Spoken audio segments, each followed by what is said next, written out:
Bismillahirrahmanirrahim. Astagfirullahaladzim. La ilaha illa huwal Astagfirullahaladzim. La ilaha illa huwal Ila hadratin Nabi sallallahu alaihi wasallam wa ala alihi wa ashabihi al-kiram. Asyhadu an la ilaha illallah. Al-Fatihah. A'udzu billahi minasyaitonir rajim. Bismillahirrahmanirrahim. Alhamdulillahirabbil alamin. Arrahmanir rahim. Maliki yaumiddin. Iyyaka na'budu wa iyyaka nasta'in. Shiratal ladzina an'amta 'alaihim ghairil maghdubi 'alaihim.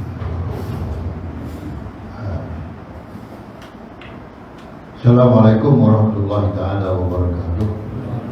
Alhamdulillahirabbil alamin wa salatu wassalamu ala asyrofil anbiya'i wal mursalin wa ala alihi wa ashabihi ajma'in. Amma ba'd. Dan hormati Tuan Turusi Surah Al-Maryam dan Ilyas, Tuan Imam Pembina Tuasia Hari-Hari dan Tuan Surau, tuan-tuan dan puan-puan yang dirahmati Allah. Alhamdulillah, terlebih dahulu kita panjatkan kesyukuran kepada Allah Subhanahu wa taala yang ada bahwa maka pada subuh ini kita sekali lagi bersama-sama berada di surau yang mulia dan berkat ini untuk sama-sama kita berjemaah salat subuh dan seterusnya kita menambah sedikit lagi ilmu kita berkaitan dengan surah Al-Infitar, surah Al-Infitar iaitu yang mengandung lebih kurang 18 ayat mengandungi 12 ayat. Jadi tuan-tuan dan puan-puan, surah ini dinamakan surah Al-Infitar. Infitar ini kalau dalam bahasa Melayu maknanya jatuh dan guntur. Bersama kotoran dari langit, bersama bersama kotoran dari langit guntur. Kalau orang kita sebut langit guntur gantah, itu ada infitar. Jadi sebelum kita memulakan tafsiran atau penjelasan berkaitan dengan ayat ini, mana kita telah mengulas sebahagian daripadanya, dan bagaimana pada subuh ini kita akan mengulas ayat yang ke-16. Jadi saya bacakan dulu. Bismillahirrahmanirrahim. Ila sama'u fatarat wa idal kawakib tatarat wa idal biharu firat wa idal kuburu mu'khirat aliman nafsu ma qaddamat wa akhirat. Ya ayyuhal insanu ma gharraka bi rabbikal karim alladzi khalaqaka fasawwaka fa'adalak fi ayyi suratin ma syaa rakkabak. Kalla bal tukadzibuna bid-din wa inna 'alaikum lahafidin kiraman katibin ya'lamuna ma taf'alun innal abrara lafi na'im wa innal fujjara lafi jahim yaslawnaha yawmaddin ma hum 'anha bigha'ibin. Wa ma adraka ma yawmuddin thumma ma adraka ma yawmuddin yawma la tamliku nafsun li nafsin syai'an wa al-amru yawma idzin lillah. Surah ini adalah surah Al-Infitar yang mengandungi 16 ayat. Dan kalau kita analisakan daripada ayat yang mula-mula, Allah ceritakan tentang keruntuhan langit, kemudian jasad situ berat sama umfatat wa idal kawakib tatarat, dan tentang bintang-bintang yang bertaburan jatuh, idal kawakib tatarat wa idal bihar fujirat, dan tentang lautan yang bergelombang besar seperti tsunami dan sebagai tsunami, wa idal bihar fujirat. Dan Allah sebutkan lagi selepas itu wa idal kubur mu'khirat, dan apabila kubur dibongkarkan. Ini yang kita nak kena tahu. Bila dah berlakunya kebutuhan alam ini, matahari pun dah runtuh, bintang-bintang pun dah bertaburan, ya. Dan gunung dan lautan pun telah bergelombang yang besar, maka kubur pun dibongkar. Kita pada masa itu di mana, saudara? Dan rumah kita kan dalam kubur. Tak ada. Tak ada apa lagi masa itu dah. Bila rumah langit dah runtuh, kita tak ada lagi kat dunia pada masa itu. Lepas berlaku dia peristiwa Dajjal dibunuh oleh Nabi Isa AS. Kemudian alam ini, dunia ini menjadi aman damai, di bawah pimpinan Nabi Isa dan Imam Mahdi selama 7 tahun. Dan disebutkan aman damai itu bukan aman damai yang biasa-biasa, tapi luar biasa punya aman damai, luar biasa. Ular boleh berkawan dengan kucing, harimau boleh berkawan dengan kambing. Itulah kedamaian yang wujud selepas Nabi Isa AS menguasai dan membunuh Dajjal. Selama 7 tahun aman damai. Tapi alam ini tidak akan berada dalam keadaan yang selesa lagi, tuan dan puan. Sebab selepas dibunuh itu, Ya'juj dan Ma'juj pula keluar. Lagi dahsyat. Dia bukan sahaja makan segala tumbuhan, dia bukan sahaja minum segala air, tapi dia makan segala orang yang dia tutup. Ya'juj dan Ma'juj, manusia yang tersembunyi lama di dalam satu tempat yang dikurung, kemudian dia keluar dan membunuh segala yang ada, memakan segala yang ada, meminum segala yang ada. Dan pada waktu itu Nabi Isa dan Imam Mahdi tak mampu nak menentang Ya'juj dan Ma'juj dan bersembunyi di Baitul Muqaddis dan memohon kepada Allah Subhanahu Wa Taala supaya dihapuskan Ya'juj dan Ma'juj ini. Dan dengan kuasa Allah Subhanahu Wa Taala, maka Ya'juj dan Ma'juj pun dihapuskan dan dimatikan. Kerana terlalu ramai Ya'juj dan Ma'juj ini, tuan-tuan dan puan, maka seluruh dunia ini dipenuhi dengan bangkai-bangkai Ya'juj dan Ma'juj. Siapa nak akut? Bagi daerah dia tak tahu. Siapa nak akut? Semua mereka-mereka yang bekerja untuk membersihkan alam ini tak ada dah, tuan-tuan. Jadi Allah hantarkan, saya dah ceritakan itu, Allah hantarkan burung seperti seekor unta besar, beribu berjuta burung seperti seekor unta besar, dan mengangkut semua dia bangkai-bangkai yang dan Ma'juj ini dihantar ke satu tempat yang dikehendaki oleh Allah Subhanahu Wa Taala, maka bersihlah alam ini. Dan selepas itu Nabi Isa hidup selama 40 tahun, dan selepas daripada itu, tuan-tuan dan puan, Allah akan meniupkan satu angin, angin yang akan dihidu oleh semua orang yang beriman, dan semua orang beriman yang akan mati. Yang tinggal hanyalah orang kafir saja kat dunia ni. Jadi masa untuk menunggu hari akhirat sudah hampir. Bila masanya? Bila sama bataran, bila langit sudah hancur. Ini kita tak sangka langit itu hancur. Kita tak tahu macam mana dia hancur. Kalau siling kita ni hancur, kita boleh agak lah, dah ruput, dah lama. Tapi langit ni berapa lama dah ni? Siapa arkitek dia? Siapa yang buat? Daripada mula zaman Nabi Adam, sebelum Nabi Adam, zaman azali, langit-langit ada sampai hari ini tak pernah runtuh, tuan-tuan. Ada tiang tak? Tak ada tiang. Tak ada ringan, tak ada tiang. Yang ada tiang tu apa? Langit-langit. Letak tak langit-langit? Mana bila masa terbesar langit-langit? Bila masa langit-langit kita besar? Masa bila? Agak-agak lah, ingatlah masa sunat kan, ada besar langit kan? Masa sunat, langit-langit, masa pertunangan ke, masa orang besar adat datang kena terundang ke, ada besar langit-langit. Itu langit-langit lah. Tapi langit yang ada pada hari ini, Allah nyatakan dalam kan, cuba lihat langit, dia kata tak nampak tu tiang je, benar ada, tapi dia akan butuh. Jadi pada subuh ini tuan-tuan dan puan, kita masuk pada ayat yang ke-16. Ya.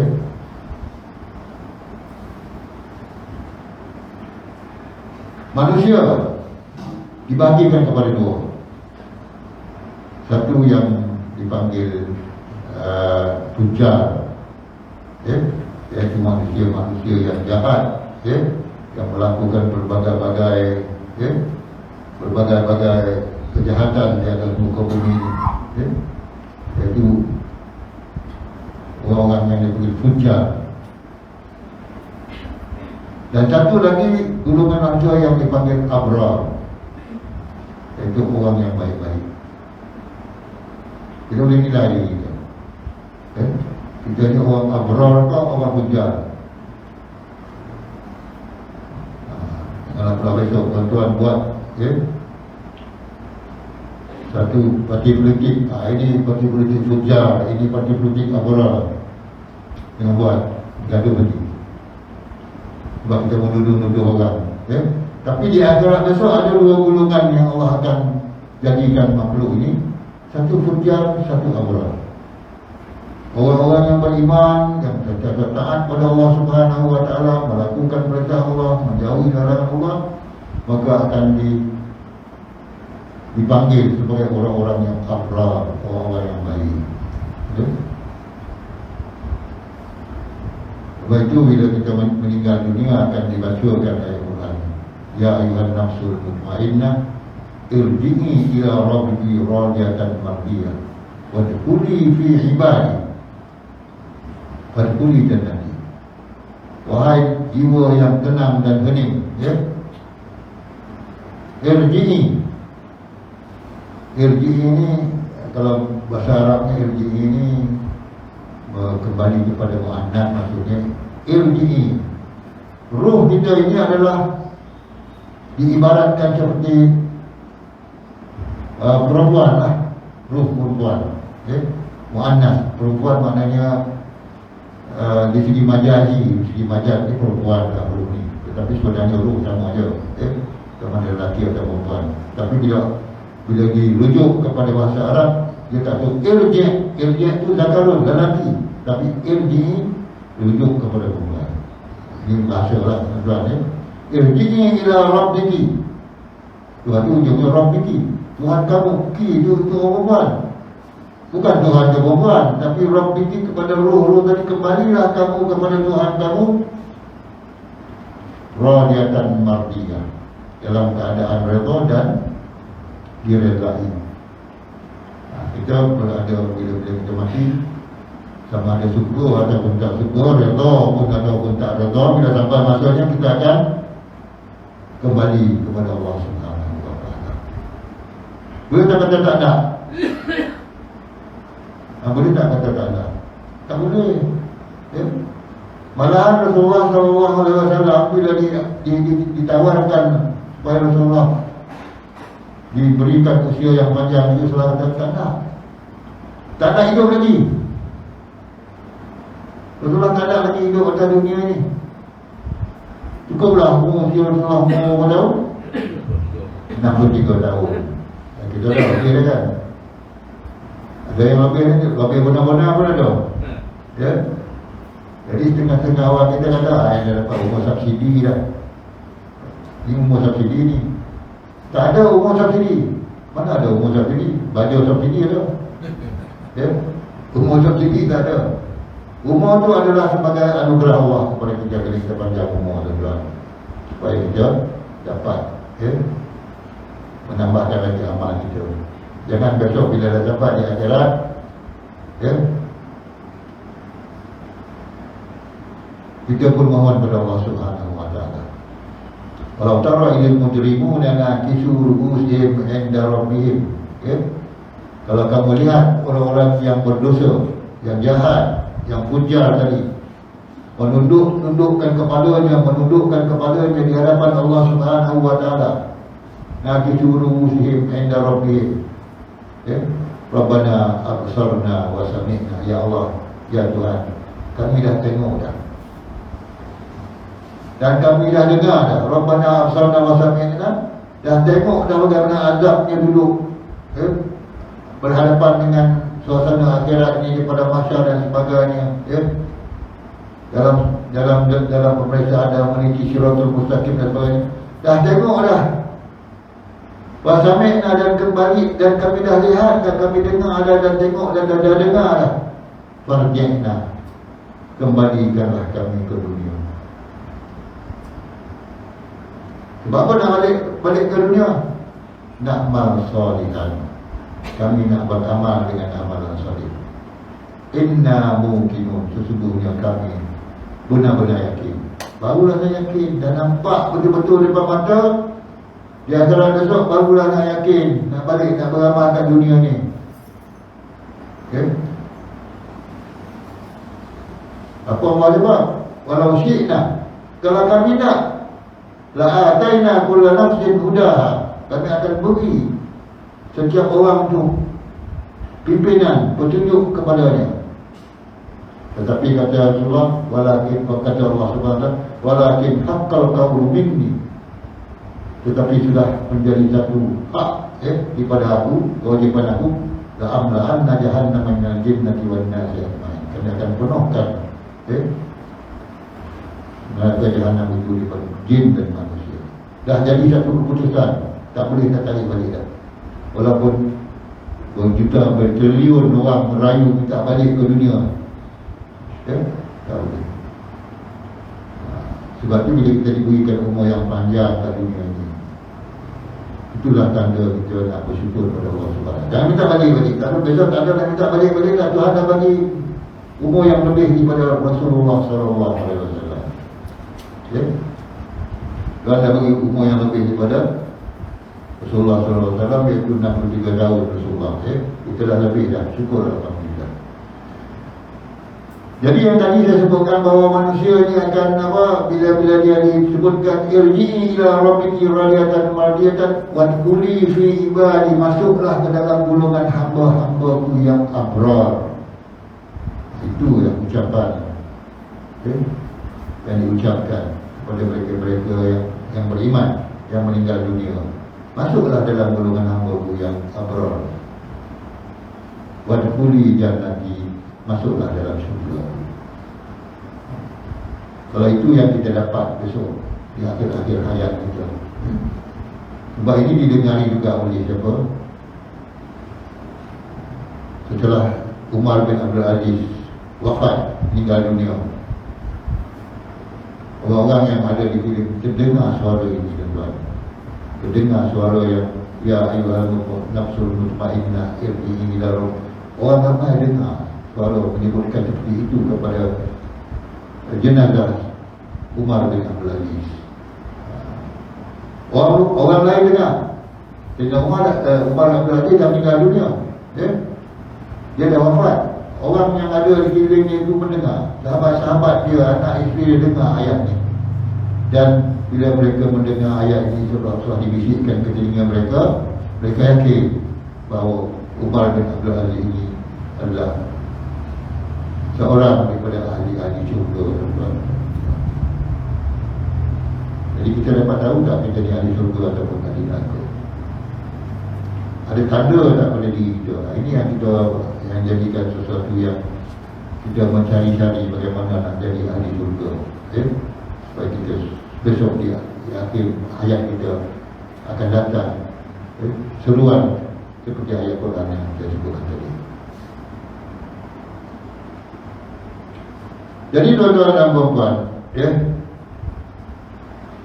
innal abrara lafi na'im yaslawnaha yaumaddin wa ma hum anha biwahidin. Wa innal fujjara lafi, orang-orang yang jahat-jahat ini akan dimasukkan ke dalam neraka. Yaslawnaha yaumaddin, mereka akan dibakar di hari akhirat besok.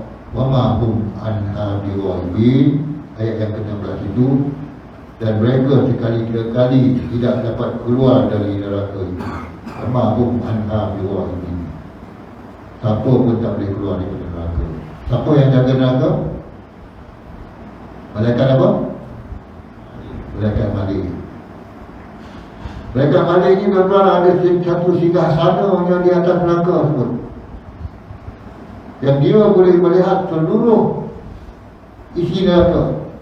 boleh melihat alam neraka ni lebih luas daripada alam dunia kita sekarang ni. Isi-isi neraka tu semua dia boleh nampak di singgahsana dia. Dan atas singgahsana dia ada jambatan. Jambatan ini dilalui oleh malaikat-malaikat azab. Malaikat-malaikat yang menghadap orang, malaikat lalu tu. Dan malaikat Malik pun boleh nampak apa yang dilakukan oleh malaikat-malaikat ini. Jadi tak boleh keluar. Wama hum anha bighaibi, bila dah masuk neraka tak boleh keluar. Itu dalam neraka. Dalam dunia ni boleh keluar kalau dah masuk. Dah ditahan dalam penjaga dan pusat tahanan, boleh keluar. Yang baru ni keluar tak plastik, dia gali lubang sikit je. Dia gunakan apa? Dia gunakan sudu. Dia gali lubang, keluar daripada penjara tu. Boleh keluar 6 orang. Tak disedari oleh pengawal-pengawal tentera Israel, tentera Yahudi. Tak sedar. Hebatnya orang-orang yang boleh keluar daripada penjara tersebut. Bukan ada cangkul ke, bukan ada penggali ke, sudu je. Berapa lama dia boleh keluar? 6 boleh keluar. Dia kena tangkap dia. Dia tak pasal. Tak lepas lagi jauh lah, ya? Kena tangkap lah pula lepas tu. Tapi boleh keluar. Sebab itu teknik ini digunakan juga oleh mereka-mereka yang cuba nak mencuri jasad Rasulullah SAW.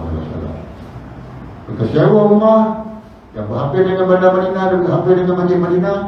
Mereka gali rumah dalam apa? Dalam rumah tersebut, dan mereka gali terowong. Tapi mereka gunakan alat, bukan sudu, alat. Yang ni, yang baru ni sudu. Menggunakan ya, dan dekat dah dengan jasad Rasulullah SAW. Tapi dengan pertolongan Allah SWT, ya, maka Rasulullah SAW datang dalam satu mimpi kepada seorang sultan di Damsyik, di mana di utara sebelah Madinah. Dan sultan itu pun datang, siapa nama dia, Saifuddin nama dia. Kemudian dia pun datang dengan tentera dia. Rupa-rupanya orang yang menggali lubang nak mengambil jasad Rasulullah SAW itu orang Nasrani dan orang Kristian. Orang Nasrani daripada plastik. Orang Nasrani ni ya, dia menyamar sebagai orang alim. Rumah dia penuh dengan kitab. Hari-hari berjemaah, pakai serban, pakai baju ubah, berjanggut dan sebagainya. Orang tak sangka rupanya dia ada aktiviti bawah tanah dia sampai dapat ada. Tapi Rasulullah diselamatkan oleh Allah, menyelamatkan Rasul ini bukan saja semasa hayat dia, tetapi semasa dah wafat pun Allah selamatkan. Masa hayat ni memanglah masa hidup Rasulullah. Masa wafat pun Rasulullah dijaga, walaupun 3 kali percubaan untuk mengambil jasad Rasulullah SAW. Jadi orang-orang yang al-fujjar, siapa dah al-fujjar ni? Orang-orang jahat lah, orang-orang yang tidak beramal salih, orang yang melakukan kerosakan di atas muka bumi ini, ya? Mereka tidak dapat meninggalkan neraka jahanam, dan mereka tidak dapat terlepas daripada azabnya walaupun sekejap sahaja, sedikit pun tak lepas. Sedikit pun tak lepas. Malahan dalam neraka itu juga ada pula penjara dalam neraka. Yang setengah-setengah bahagian ahli-ahli neraka itu menyangka penjara itu dah lebih sejuk lagi daripada neraka. Tetapi penjara itu lebih panas lagi daripada neraka yang di luar. Macam-macam berebut nak masuk penjara itu, rupanya lebih dahsyat. Mengubah balik. Ada penjara di dalam neraka, ada neraka di dalam neraka. Tuan-tuan yang berkata, tak boleh lepas daripada azab neraka ni. Allah gambarkan neraka seperti itu, tuan-tuan. Kalau kita cakap, kita belajar di peringkat orang menengah ke sebagainya, kita tahu percaya pada hari akhirat dan percaya kepada neraka, pada mahsyar, pada mahsyar, pada telaga Kausar, pada Siratul Mustaqim, itu perkara yang berlaku di hari akhirat. Dan percaya pada neraka, percaya pada syurga. Maka neraka pun digambarkan sebegini, supaya kita sebagai orang-orang beriman semakin hari semakin kuat kita bertakwa kepada Allah Subhanahu wa Ta'ala. Ada mereka juga tidak akan diringankan. Ada orang ahli-ahli neraka ni sedikit pun tidak dapat keringanan. Bila dah masuk neraka, tak ada apa lagi. Tak ada harapan lagi untuk keluar. Dan tak ada harapan untuk diringankan azab di dalam neraka tersebut. Tak ada harapan juga. Tak ada harapan untuk diringankan. Tetapi ada harapan dikurangkan. Dikurangkan apa? Dikurangkan, diberikan kelepasan kepada orang-orang beriman. Itu yang dipanggil syafaat. Syafaat ada 4 syafaat. Satu syafaat daripada Allah Subhanahu wa Ta'ala, kedua syafaat daripada rasul-rasul yang diutuskan oleh Allah, ketiga syafaat daripada orang-orang salih, dan keempat syafaat daripada sahabat-sahabat kita yang muttaqin, yang bertakwa. Syafaat daripada sahabat-sahabat kita nilai yang paling penting sekali. Besok kalau kita dua-dua, salah seorang masuk surga, salah seorang masuk neraka, orang yang duduk di dalam syurga ini, sahabat kita yang baik ini, yang dulu sama-sama baik, sama-sama pergi Mekah, sama-sama pergi umrah, sama-sama apa lagi,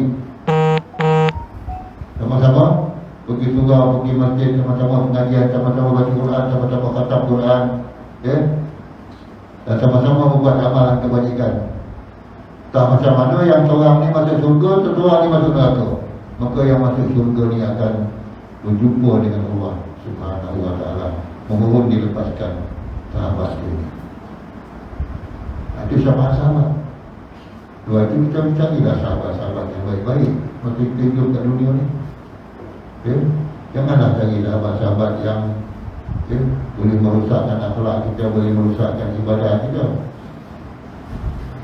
Cari sahabat-sahabat yang boleh membawa kita kepada syurga besok. Kita tak masuk neraka, sahabat kita ni akan tolong kita. Minta syafaat kepada Allah Subhanahu wa Ta'ala. Sebab mereka-mereka yang ada dalam neraka ini akan berkali-kali jumpa Allah. Dalam syurga ni berkali-kali jumpa, ya Allah, keluarkanlah mereka daripada neraka. Ya Allah, keluarkan daripada neraka. Berkali-kali jumpa. Allah kata, keluarkanlah mana yang kamu fikir baik untuk dikeluarkan. Ini untungnya kita beriman kepada Allah Subhanahu wa Ta'ala. Tapi kalau kita tak beriman, maka kita pun dikekalkan dalam neraka. Orang-orang kafir kekal dalam neraka.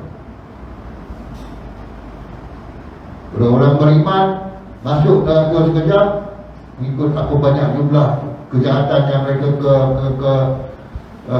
kemungkaran yang mereka lakukan, masuk dibakar berdasarkan itu dulu, kemudian baru dikeluarkan. Dan ada yang diberi syafaat. Sebab itu di antara besok kita tak kenal siapa. Siapa kita kenal di antara? Tak kenal. Dari mana kita nak kenal? Orang hidup zaman Nabi Adam dulu kita boleh kenal ke? Orang-orang salih zaman Nabi Hud, orang-orang salih zaman Nabi Yusuf, orang-orang salih zaman Nabi Syuaib, kita tak kenal.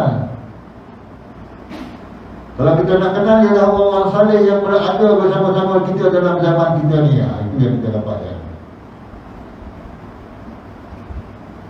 Itu orang selalu dapat.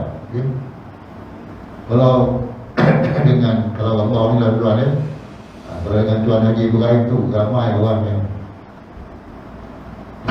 dapat dengan nak bersama-sama masa Tuan Haji Ibrahim tu. Ada yang nak jadi pemandu dia, ada yang suka nak tolong.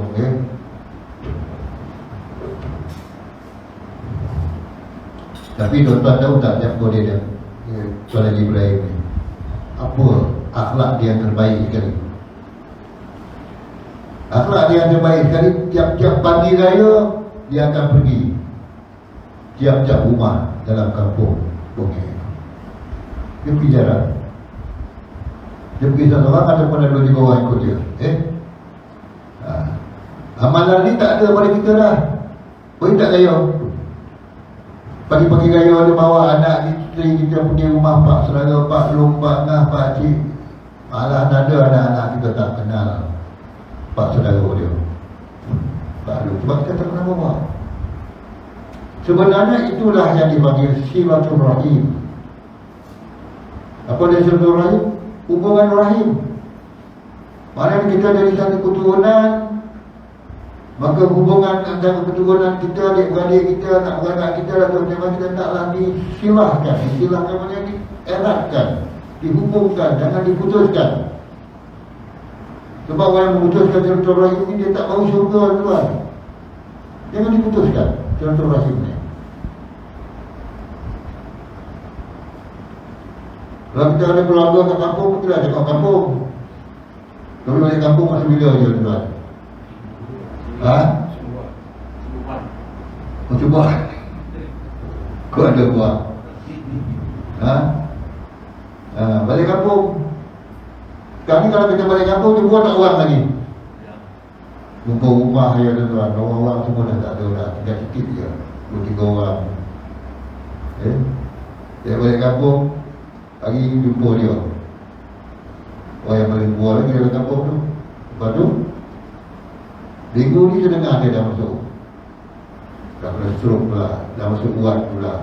Itulah sebab kita, bila kita jumpa yang pertama tu, lepas tu tak jumpa lagi. Maknanya pertemuan kita tu adalah pertemuan, mungkin itu adalah pertemuan terakhir dengan dia.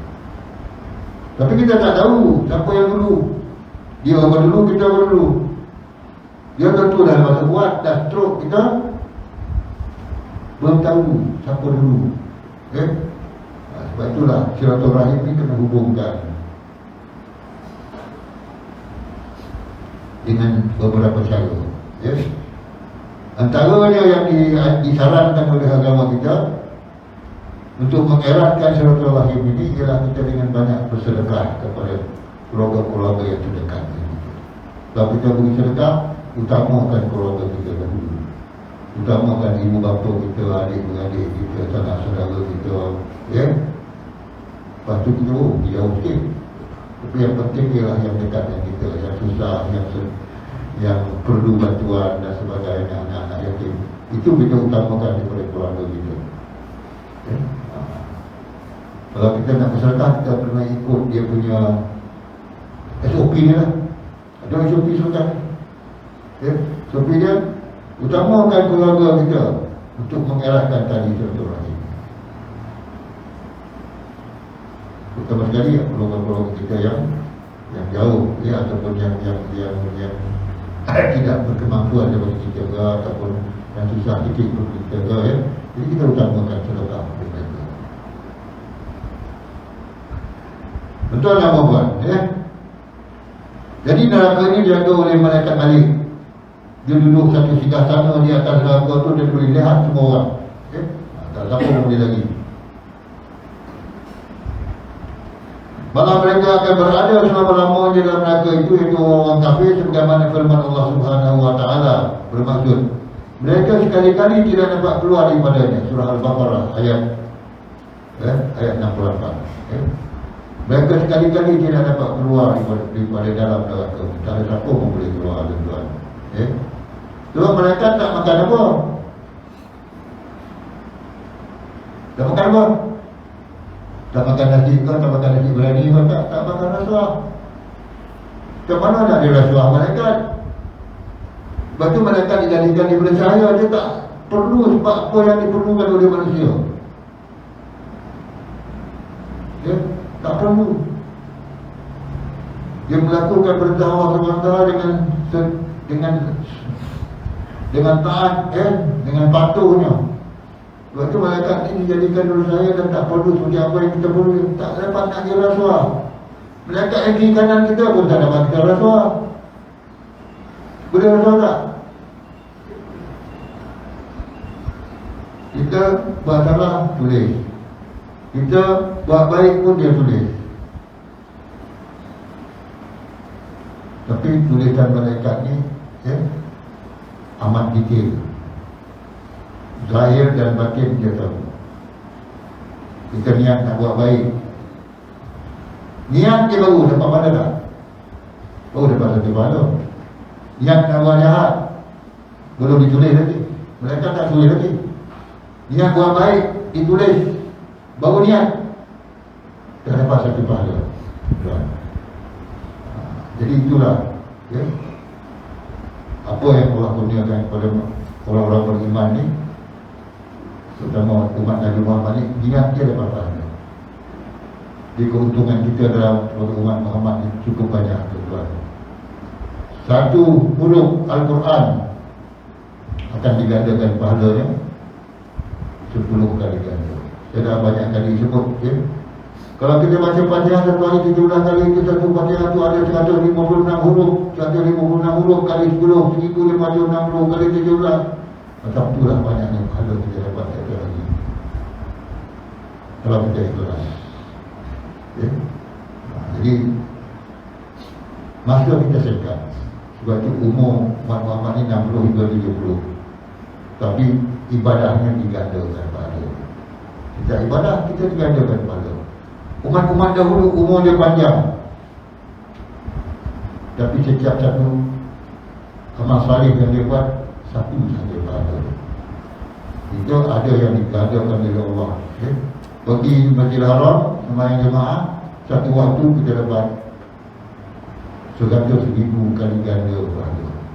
Kalau sembahyang jemaah di surau ni dapat 27 kali ganda. Di Mekah 100,000 kali, di Madinah 1,000 kali ganda, di Baitul Muqaddas 500 kali ganda. Diuntunglah bagi orang yang selalu pergi umrah dapat solat di berjemaah di Masjidil Haram itu cukup menguntungkan, tetapi jangan melalaikan. Jangan dah dapat banyak-banyak tapi tu lalai. Dia pergi Mekah sampai 10 kali bukan tahun, selama hayat dia dapatlah 10 kali di Mekah. Dah kumpul-kumpul cukup lagi. Dia bukan kumpul buah-buahan. Pahala kita tak tahu, dia turun naik kita tak tahu. Sebab besok di akhirat, tuan-tuan, ada orang yang bankrupt. Walaupun dia banyak buat pahala seperti hidupkan dengan, tetapi bila sampai pada senarai pahala dan dosa, rupa-rupanya pahala dah tak ada dah, malah dosa terlalu banyak. Ini orang-orang yang macam-macam.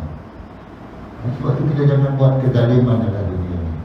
Sebab orang yang kita zalim tu, kebaikan kita akan pergi kepada dia dan keburukan dia akan pergi kepada kita. Akhirnya kita pun hilang.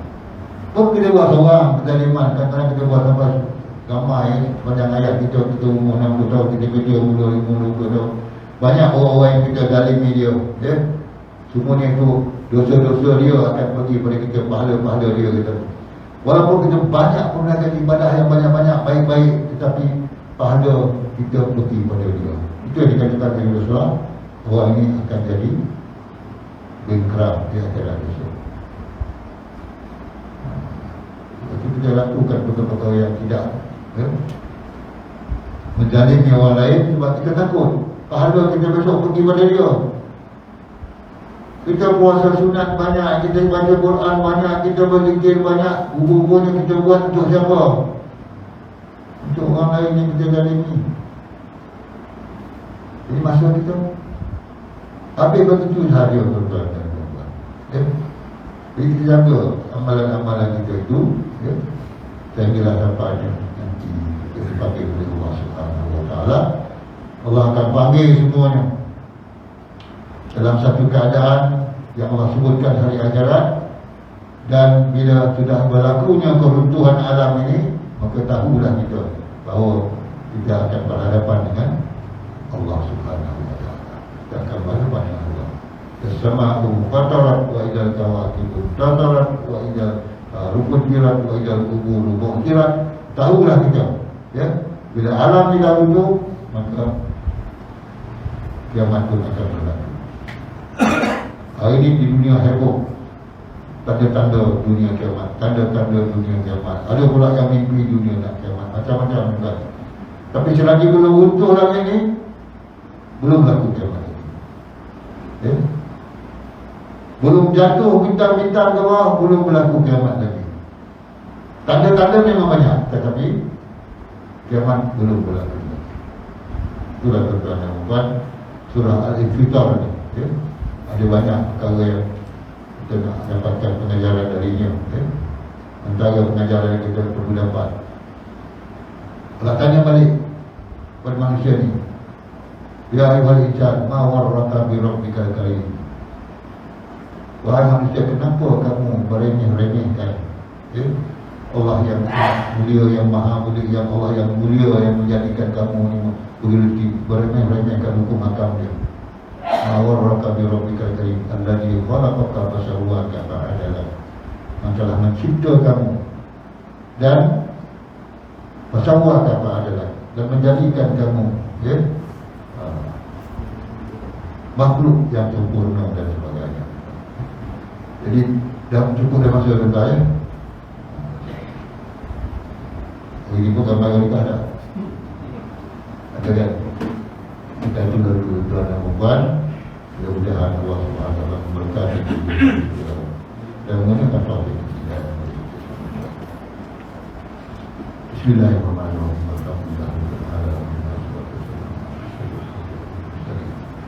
Wa ala alihi wa sahbihi ajma'in. Allahumma rzuqna ya rabbi wa na'lam min al-mursalin. Ilham malaikatul muqarrabin ya arhamar rahimin. Rabbana atina min ladunka rahmah wa hayyi lana min amrina rashada. Rabbana atina fid dunya hasanah wa fil akhirati hasanah wa qina adzabannar. Wa sallallahu ala sayyidina Muhammadin wa ala alihi wasallam. Subhana rabbika rabbil izzati amma yasifun wa salamun alal mursalin. Alhamdulillah. Assalamualaikum warahmatullahi wabarakatuh.